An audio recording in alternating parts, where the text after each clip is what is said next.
concerns as well is with, starts with the letter S. Security.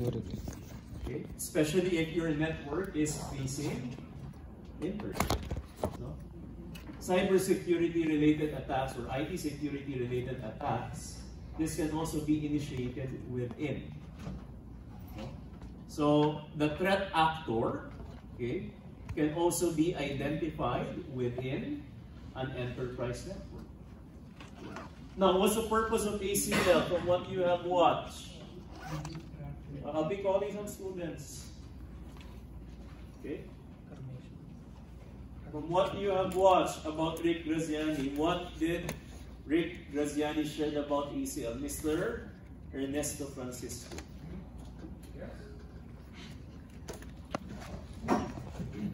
What have you understood about what Rick Graziani shared about ACL? ACL lets you determine which IP address tracks can access and which ones are. Access and? Which ones are blocked. Correct. So what are the two actions an ACL does? Permit and deny. Okay. So, sir, how do we determine which type of traffic flow will we permit or will we deny? The answer is, it is based on the scenario or the required network connectivity. No? Yung ibibigay ko po next week, they have certain criteria. No? There are certain requirements, network connectivity requirements that we should satisfy based on the ACL that we will be applying. Okay? So, class, I'm not the typical instructor, Cisco instructor, isa, dalawa, tatlong beses na magpapakita sa sir. Alam yun yung binabanggit ko. No? Again, that's what I can guarantee this class. No? You will learn in this class. No? Hindi ako yung tipong bahala na kayo. Sa net-akan nyo na lang punin. No, hindi po. No? Certain topics should be discussed thoroughly to students. Okay? That's one thing that I can guarantee each and every one of them. Okay. So just please bear with our schedule, especially with our schedule and with our lecture. Yun lang yung hinihingi ko sa inyo. No, especially next week. No? Kasi as what I mentioned during our orientation, whatever config that we will be doing during the lecture, ganun din po yung ibibigay ko sa lab at sa exam. Kaya kita-kita yung mga hindi nagsasubmit ng lab. Yung hindi gumagawa ng config during the lecture, they have a hard time in the exam. Kaya yun, sumasabi. Okay? I hope that's good for everyone. Okay? Sige po. So again, access control list. Based from what Rick Graziani indicated as well in the video resource, where do we typically apply an ACL? Yes, it's on a router, but to which particular component of the router? We apply it on to an interface. Okay. So, di ba binanggit niya, a traffic scenario or a traffic requirement basically dictates if we will permit or deny, right? But we should also able to assess or analyze the traffic direction. Why do we need to assess or analyze the traffic direction? It's for us to determine if either we will be configuring inbound or outbound. Paano pag sinabing inbound ACL? What have you understood about inbound ACL? If the traffic is moving towards the interface, inbound, papasok. If the traffic is moving away, obviously, ganun na kagaling. Bakit kailangan yun? Because certain scenario will require It's either to configure inbound or outbound. Okay? So again, access control lists. So again, by default, okay, router does not filter any type of network connectivity. As long as the destination network is present on the routing table, you can basically have access. Ganun lang po kasimple. Third question. Okay. Does a switch have an access control list? Answer is no. You cannot apply an ACL to a layer 2 switch. But for a multi-layer switch, ano ba yung multi-layer ulit? It has layer 2 and layer 3 capability. You can apply an ACL. Malinaw po, ha? Okay? So, if you will look closely at this scenario, no? Huwag mo nang pansinin yung ACL component, no? From PC1, if I like to have internet access, as long as my router has routing database, okay, I will have a complete connection, right? So, when an ACL, correct, it's applied onto an interface, what will be the effect? Okay. So, one of the primary tasks of an ACL, okay, the two actions, no, as what you have watched, the two actions is either to allow legitimate traffic or permit authorized traffic. Second is deny or block unauthorized or any traffic that would have security concerns. Okay. So these are the two actions, no? Permit or deny. We will be applying them on each ACL statement. Again, no? When we speak of ACL, access control lists. So listahan siya.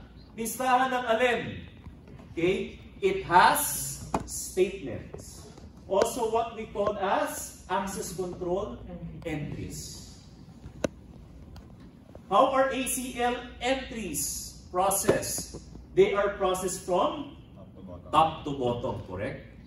The first ACL entry at the list, it will be processed first until the last statement, usually found at the bottom. Okay?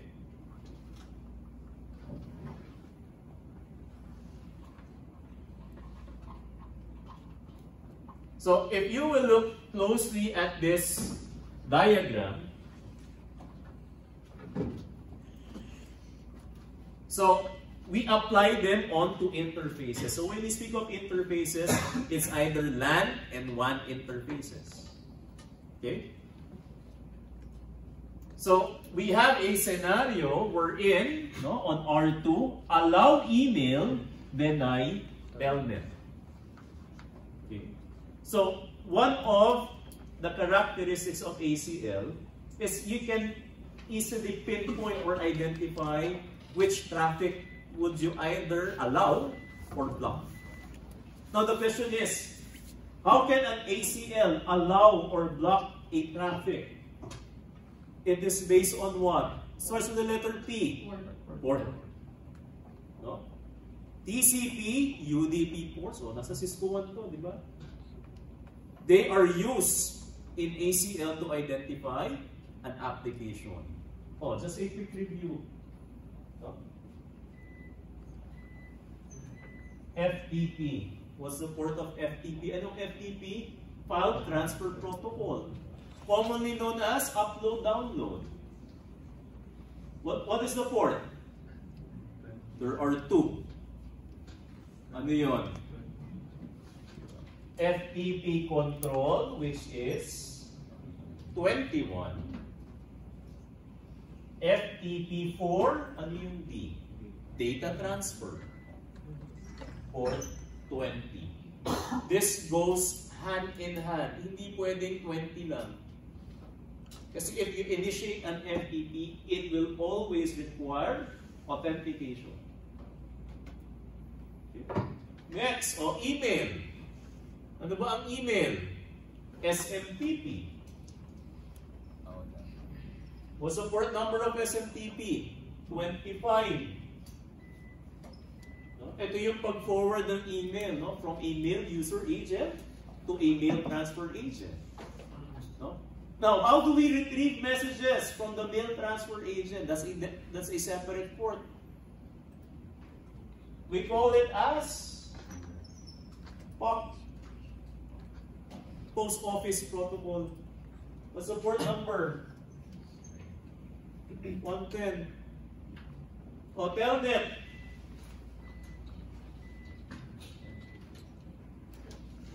$23. SSH. SSH. 25 SMTP. 22. Okay. DNS. 53. HTTP. Port 80. Web browsing, right? Kaso meron din HTTPS. Port 443. Pwede rin 8080, no? So at least alam nyo dapat to, no? Why? Because again, we not only IP addresses, but we also define ports. Kaya nga yung mga pinag-usapan during Cisco 1, ginagamit yun. Okay.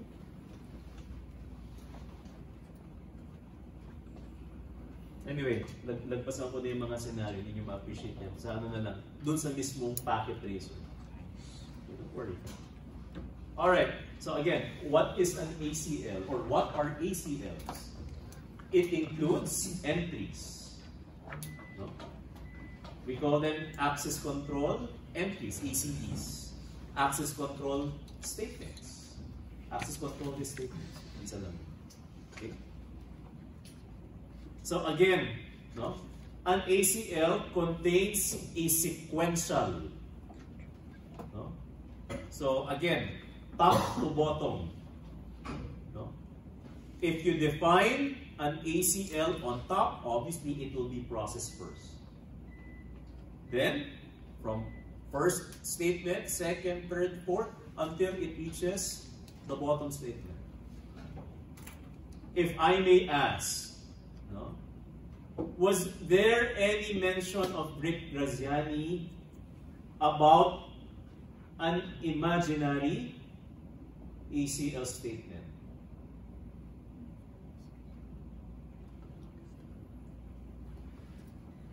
Implicit,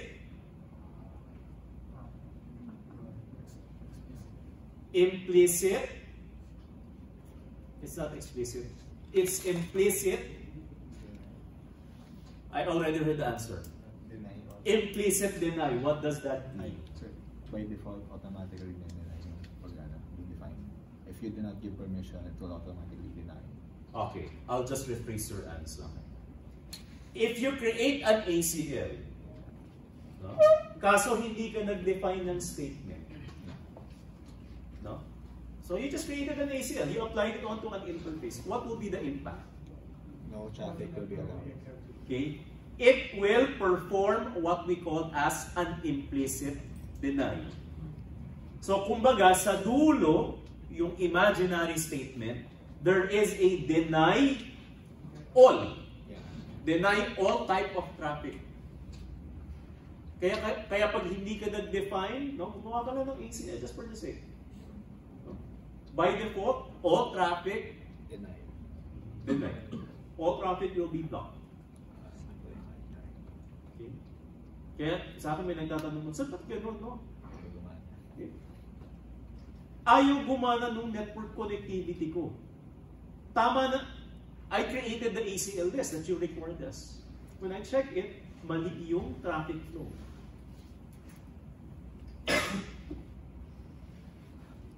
So ACEs, access control, MPs, they are also called as ACL statements. They can perform, they can be used vice versa. Okay. So again, ACLs, they identify when either a router will allow a traffic or block a traffic. Okay. When do we use ACL? Again, we use ACL, okay, especially if we want to restrict access. Access to what? No? Applications, database, folders, no? Okay. Internet usage. Okay. So question, no? Are ACLs also related to firewall? Most likely you have heard of firewalls already, right? Okay. Now, sir, what's the difference in having a firewall as against with a router that has an ACL? Okay. Plus, okay, routers at most, they can perform what we call as layer 3 ACL. No? So, paano ba pag sinabing layer 3? Basically, there's an IP address, subnet mask, with the corresponding port numbers. Okay. Firewalls, meanwhile, they can apply not only layer 3 ACLs, but also layer 7. Layer 7 ACL. Ano ulit yung layer 7 sa OSI model? Application layer. No? They can perform or they can apply, no, not ACL, but we call them as policies. In firewall, we apply policies, okay, to zones, no? Although it's a different discussion. No? Meron tinatawag na internal or local area network zone at meron din tinatawag na DMZ or demilitarized zone. Anyway, it's a different topic. So, yes, firewall basically has the same capability of a router that has an ACL. We also define ACL on firewall. Okay? So, mabalik lang ulit sa ACL. What are the components, okay, or how do we identify a traffic if it will either be permitted or denied? What are the components that are found within an ACL? Nabanggit nyo na isa kanina. IP address. IP address of what? Source and destination. Correct? Ano pa? We need to define, hindi ka kalimutan, wildcard mask. Kailangan palaging mag-define ng wildcard mask. In the video link, no, there are terminologies using ACL such as host and any. Right? Mamaya papaliwanag ko. Saan tayo gagamit ng host? Saan tayo gagamit ng any? Only for one specific IP. Define ko mamaya. Okay. Next, aside from IP address, wildcard mask, what do we also define? Protocol, correct? So it's either TCP, UDP, IP, no? Pwede rin routing protocol, OSPF, EIG or P. Okay. Ano pa?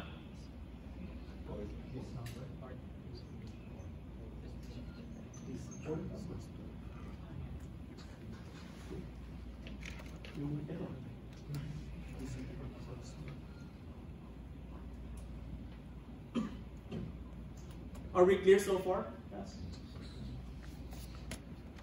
All right. Okay. So speaking of inbound and outbound ACL, okay, the trick in creating an ACL is again identify the traffic flow. You need to have a clear understanding what to permit, what to deny. No, either in which direction. Okay. So ACLs, again, they are applied onto an interface, but we need to identify what direction will they support. So it's either inbound or outbound. Doon po sa ibibigay ko next week as part of our config, there is a traffic flow requirement. Yung mga pinagsasabi ko dito, gagawin po natin using PKT5. Just please bear with me.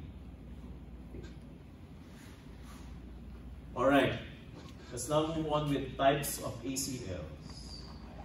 What are the types of ACL? Don't answer, I'll be calling some students.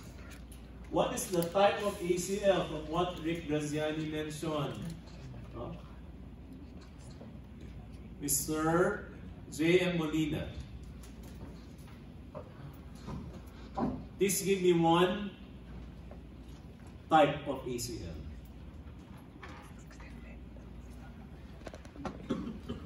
Dalawa lang naman yun, di ba? Mr. Molina. Ito oh. O yun, no? Nakasulat dito sa assignment mo. Sorry? No. Type of ACL. O, nakasulat dito, o, tama oh. See? Sige. Mr. Michael Bruwal. Please give me one type of ACL. Standard ACL. Mr. Bruwal. Okay, how can we identify if it is a standard ACL?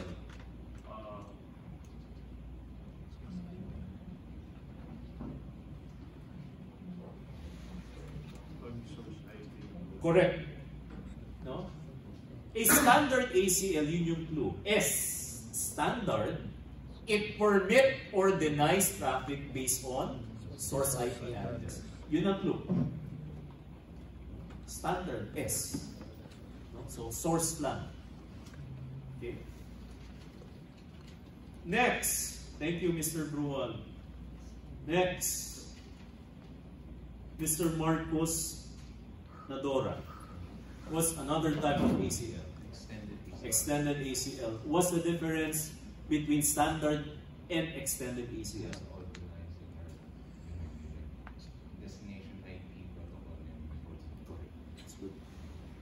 So, ganun yung discussion natin, ha? Plus, I'm not taking questions that were not covered during the assignment. Ganun din during the exam. I'm only giving questions that were not covered during the discussion. Just to be clear. No? Alright, so types of ACLs. Yes, correct. There are two. Standard and extended. Pero laktawan ko lang, no? Sir, no? Yes, ACL, we apply them onto an interface. Yes, they are used to permit or deny traffic. There are two types of ACL, standard or extended. Now the question is, how do we identify an ACL? Yes, gagawa ko ng ACL, but how will I identify an ACL? There are two ways. It's either numbered or named ACL. Okay, so name, you can just simply apply any type of ACL name that you type. But there's a limit, no? 25 characters. Okay? If it is number, no? Take note class, you cannot just assign any number. You cannot just assign any number. There is a range, no? To be applied if it is standard or extended. Anyway, we'll be covering that later. Alright. Standard ACL. How does a standard ACL look like? Okay. So take note of the command. Access-this. This is a common ACL statement, either in standard or extended. Now, what is 10 in here? That is the ACL identifier. So in this case, this ACL is known as ACL number 10. Clear? Bakit kailangan yung identifier? Why do we need to apply a name or a number? Because, di ba sabi nga natin, an ACL will be applied onto an interface. So for us to apply an ACL onto an interface, we will be referring it to its identifier. Kasi i-call natin yun mamaya eh. Okay? So again, this is an identifier. Permit, this is the corresponding action. Pwede rin yung deny. Next, what is this first IP address is? What is 192.168.30.0? That is the source address. This is typically what? Network address. But it can also be a host address. Mamaya, magbibigay ako example. Okay. Followed by 0.0.0.255, which is the wildcard mask.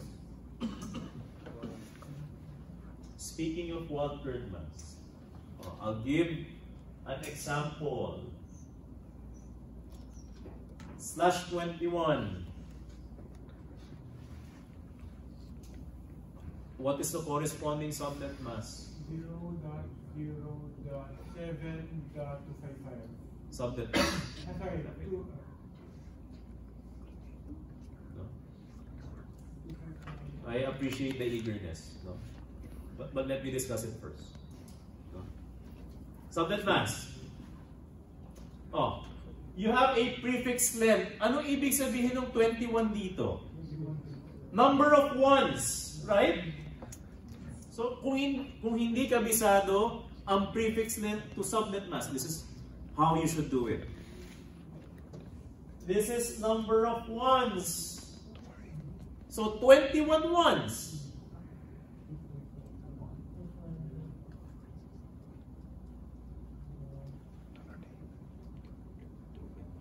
Right? Ganito lang yun eh. 8, 8, 5. Diba? If we convert it into decimal, what's the value? 255. 255. This would be 128 plus 64 is how many? 192. 192 plus 32? 224. 224 plus 16? 240. 240 plus 8? 248. 0. So this is not the wildcard mask yet. Subnet mask pa lang ito. Okay? How do we determine the wildcard mask? Nandun sa video, right? Napakadali lang. Just refer to this formula. Subtract the subnet mask from 255, 255, 255. Right? So, ilan?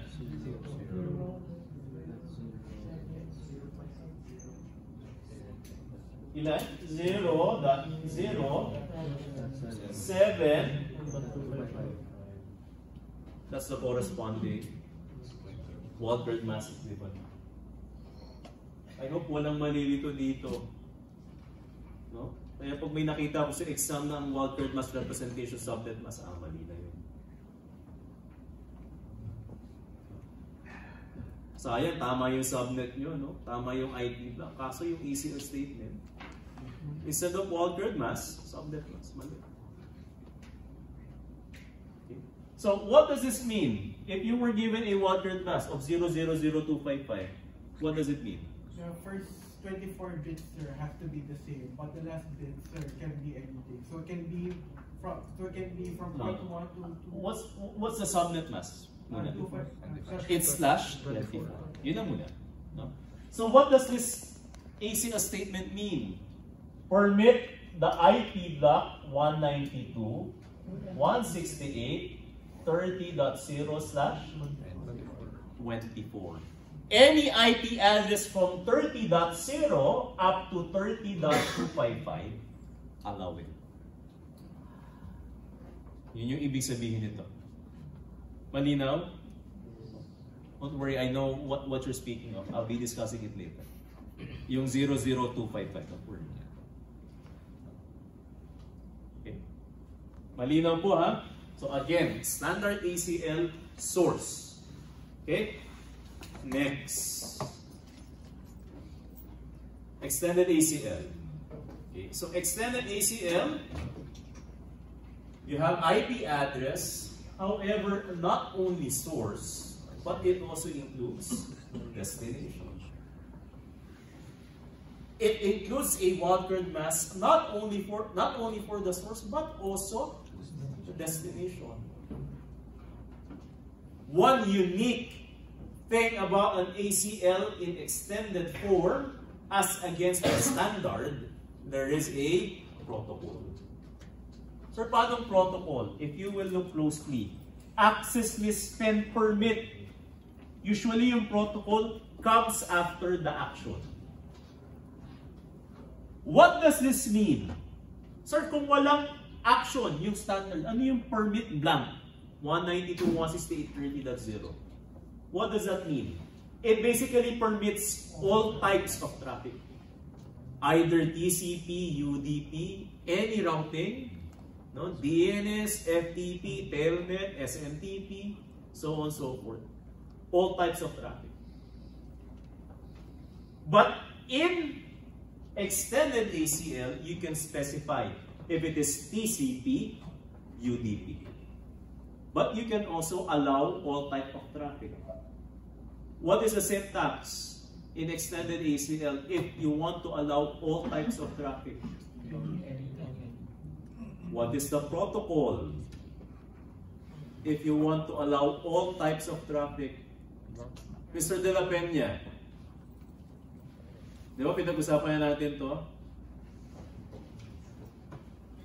It is IP. If you want to allow all type of traffic, it's IP.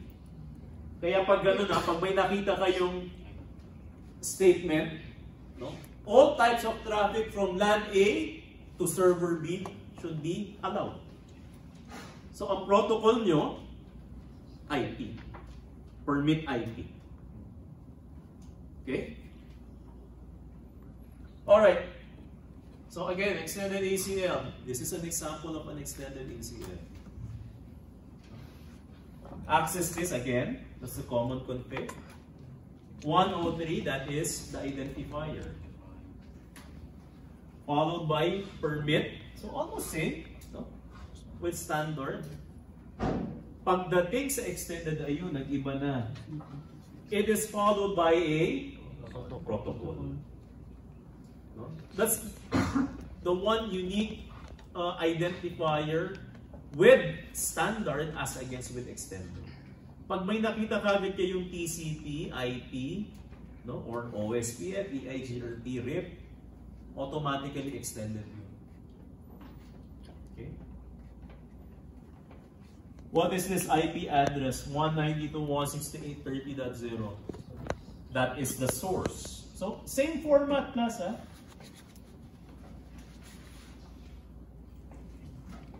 Followed by 000255. This is the source wildcard mask. Are we clear? Next, ito ang medyo nagbago. Ano ito? Ano yung any? Yes, it is destination. But what does any mean? Before I discuss any, balikan natin ulit yung pinag-usapan during Cisco 2. Ano yung about Cisco 2, sir? Did you remember default route? What is a default route? How do we define a default route?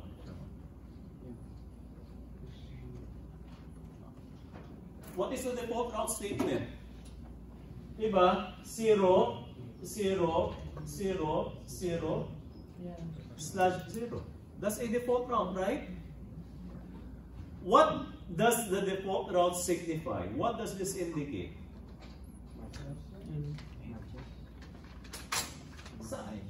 Anong ibig sabihin niya? This IP address representation can be used to represent all IPv4 addresses, right? Either private or public. Saan ba typically ginagamit ito? if you want to create a route over the internet, Plaza, just to be clear, no? Domains, which we usually access via the web browser or the URL, no? They are not technically known by their domain names in the web. Rather, they are known as public IP addresses. No? So yung Facebook.com, it has a counterpart in terms of public IP address. Routers know about Facebook.com by its public IP address, not its domain name. Okay? So, di ba, ang daming mga web servers available over the internet. No? So, if you're the network administrator, if you'd like to establish network connectivity, ikaw ba kukunin mo isa-isa? No? Doon sa DNS domain lookup? Hindi, matrabaho yun, ha? Just simply define a default route, right? Speaking of default route, how do we define this in an ACL? Di ba ito? So 0.0.0.0, right? Space, 255. ano yung 0? Anong subnet mask muna nito? 0.0.0.0 din, right? Ano ang wildcard mask? 255, 255, 255, 255. Right? No, hindi siya /32, ha? Hindi /32 to. Wildcard mask to. No? Hindi ito subnet mask, ha? Wildcard mask po ito. Okay? So, if you see an ACL statement that has 255, 255, 255, 255 in its wildcard mask representation, you can simply replace it with any. Kaya yung any dyan class, actually, ito yun.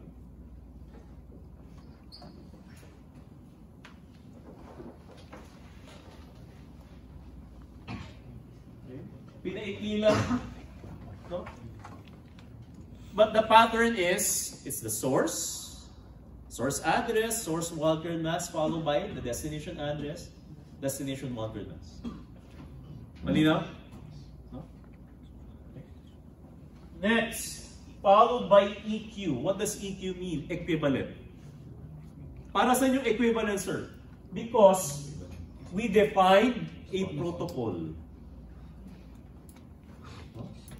Sir, what if hindi ako naglagay ng EQ?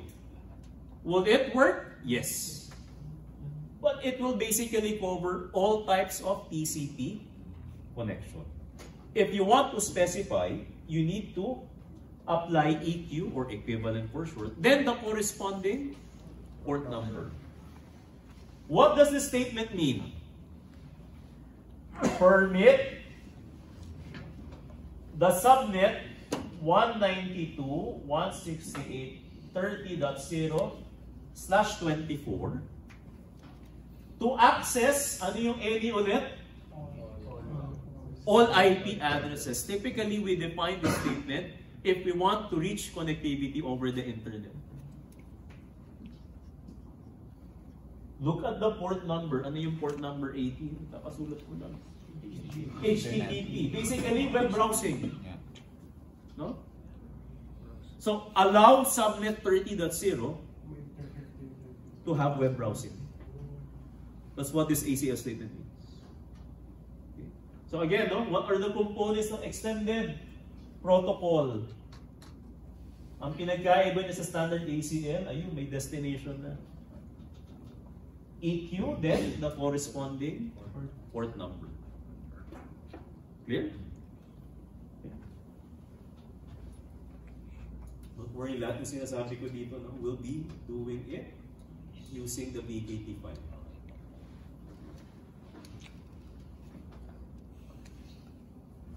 Yeah, there's no reason for every one of you not to do the lecture config, and even the lab. Kasi all of which will be discussed. Okay. Pasan na natin to. Alright, so an ACL can be identified again either by a number or a name. So what's the best practice? Either. Conforme sa inyo. But I mentioned earlier, you cannot just simply use any type of number. What do you mean, sir? There is a range. Kasi there should be a standard. You cannot just simply put out a number, assign them to either standard or extended. Please remember this. For a numbered ACL, 1 to 99 and 1,300, hindi 2 ha, and 199. 1,999. This is for standard ACL. So yung kanina, di ba, ACL 10, access list 10. Permit 192.168.30.000.255. Standard. So ACL 10, di ba? Next, how about, don't worry class, no, by the way, I'll be sharing as well this resource material. No? I'll be posting this in Mapua Blackboard. 100 to 199, so yung example kanina, 101, that is extended ACL, right? And 2,000 to 2,699, that can be used for extended ACL. Clear? So yun lang ang medyo kailangan kabisaduhin. Okay. Sir, what if I want to have name? Ayoko ng number. Kasi hindi ko kabisado, sir. No? You can assign names which can contain alphanumeric. So alphabet and numbers. Okay. At most, best practice, it should be in capital letters. Okay. This is an important reminder. Names cannot contain spaces or even punctuations. No? Alphanumeric. So, one of the primary advantages with a name ACL, no, you can add or delete within the ACL. Anyway, we'll be doing this next week. Okay. Alright, so wildcard mass, alam niyo na yan. Pinaniwanag ko na. But I'll be teaching something about the wildcard mass. No? Anyway. So, in a wildcard mass, if you see bit 0, it means match. If you see bit 1, it simply denotes ignore. What do you mean, sir? So ito, for example, 30.0/24, no? So again, ano yung prefix length number dyan? Anong ibig sabihin yan? Kapasulat ko namin kanina. Number of ones, right? So 24 ones. Then convert binary to decimal. So kung 24 ones, first 3 octets, 4, 8. 8 ones. Ilan yun? 255, 255, 255, 0. That's the subnet mass. What's the wildcard mass equivalent? 0, 0, 0, 0, 255. Sige. Pwede kong burahin ito. Okay.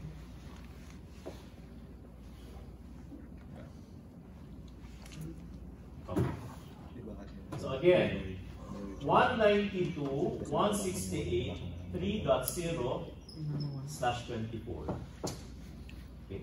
If we will be writing this into an ACL statement, 192, 168, 3.0 space 0.0.0.255. Tama? Balikan ko ulit yung binanggit kanina. Bit 0 indicates match. Bit 1 simply ignore or do not care. Bit 1 I care. Bit 0 I care. Bit 1 I do not care. Oh, look at the first octet of the wildcard mass. Bit 0. Ano ulit ang bit 0? I care. Okay? I will explicitly match it should be 192 in the first octet. Look at the second octet of the Walther mass, also 0.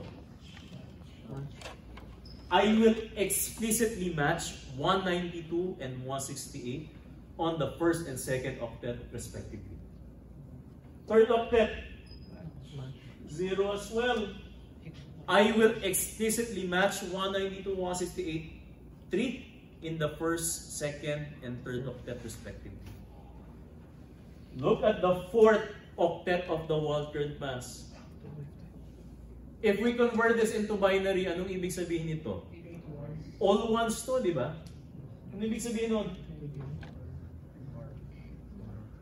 This value can be any value between 0 to 255. Ganun ang ibig sabihin nun. Malinaw? Yes?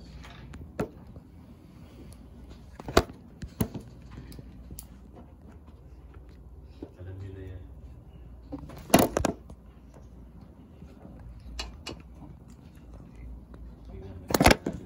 No? Malapit na. No? I'll just be discussing this and any keyword before I end our discussion. Okay, so if you will look closely, access list 1, that's a standard ACL, permit 192.168.1.1. Mabalik lang tayo. Kakatapos lang natin. All zeros in the Walther mass. What does this mean?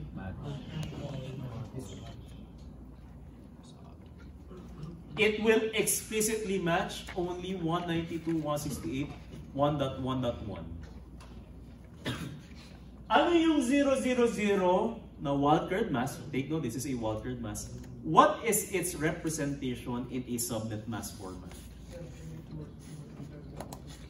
Subnet mass muna. 255, 255, 255, 255, right? Prefix length. It's slash 32, right? 192, 168, 1.1. Slash 32.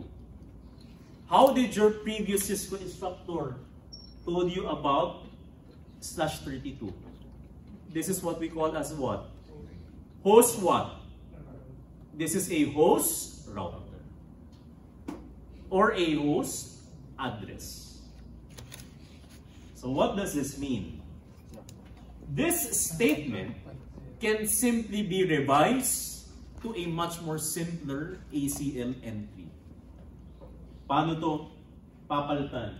This can be simply replaced by access list 1, permit, space host, space 192.168.1.1. So what's the clue? If you see a Walther mass, that is all 0. Hindi lang isa, dalawa, tatlo. All 4 octets should be 0. You can use host keyword. Ito, napaliwanag ni Rick Graziani ito, right? No? Masahin natin yan. Okay. So, from this format, this can also be represented into this format. Sir, okay lang po bang gamitin yung 00 inauna? Yes, you may. No? But what this host keyword allows you, no, for you to distinguish much more easier the host, no? Kasi baka malito ka pa eh. Yun nga kanina, tinatanong ko. Ano ba to? Walther ba? Subnet mask? No? Medyo hindi pa consistent. Okay. You get the idea, Lance? No? So this is one way to somewhat simplify how do we create ACL statements, ACL entries. Kasi minsan nakakaduling din, eh, may source address na, may source Walther mask na. Next. Any keyword, last na lang po. Ito yung kanina, di ba? Ito. Ay, no? Yung 0000/0. Anong ibig sabihin niyan ulit? What does that statement mean? Ito. All. This is also default count, right? Okay? So, if the wildcard mass kanina are all zeros, we can use false, right? If the wildcard mass, meanwhile, if they are all ones, so in this case, all 255, you can use any keyword. No? So, anong katumbas niyan? Access dash list space 1 space permit any. Hindi any ha.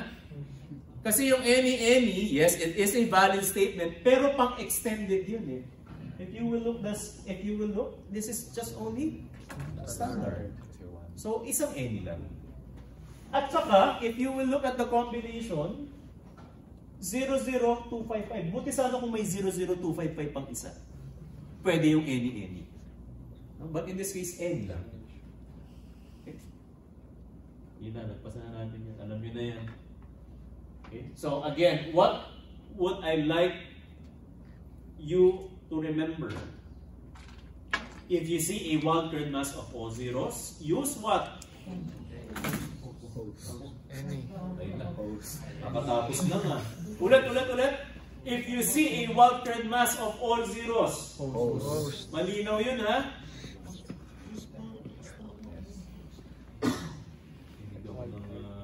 Any eh.